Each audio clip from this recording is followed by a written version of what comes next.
so stressed out about where she is and what she's doing, because any good mom or dad would want to see where their child is, just to be sure about the safety, and that she's all right, and that she's not hurt, and she doesn't need anything. And that's what the visits were.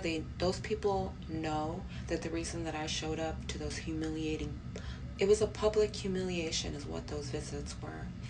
And it was an exhibit of whatever they think they had us on, and it was like it was an exhibit of the severity of what the situation was, um, for all those years. And that was a lot of years that we were in those court visits, but they knew that I would show up at those visits every time, because that was the only opportunity that I had to be with my daughter. As far as I knew, I couldn't think of another way. I couldn't think of another way to try to change the situation at all. And every time that I reported a change of circumstances, when I achieved sobriety, when I achieved housing and wasn't homeless, when I achieved part-time employment, they were always saying that it wasn't good enough. How crazy is that?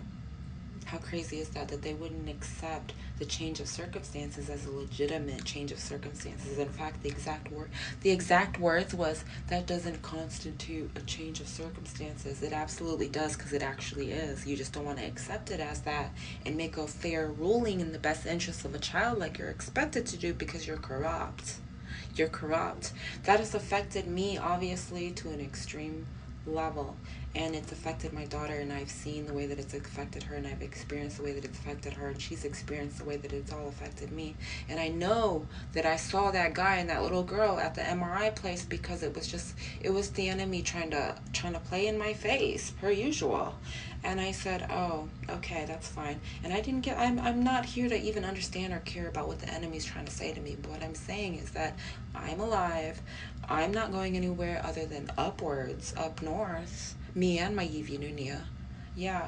And you people are going to have to watch that. And you people, every single day, the abuser gets weaker, older, and dying.